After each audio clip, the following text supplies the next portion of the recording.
తెలుగు పదానికి జన్మదినం, ఇది జానపదానికి జానపదం.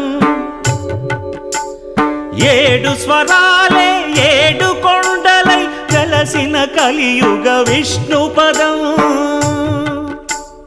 అన్నమయ్య జననం, ఇది అన్నమయ్య జననం, ఇది అన్నమయ్య జననం.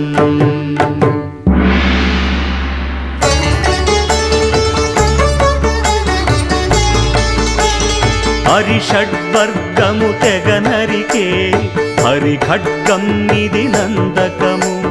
బ్రహ్మలోకమున బ్రహ్మా భారతి నాదాశీసులు పొందినదై.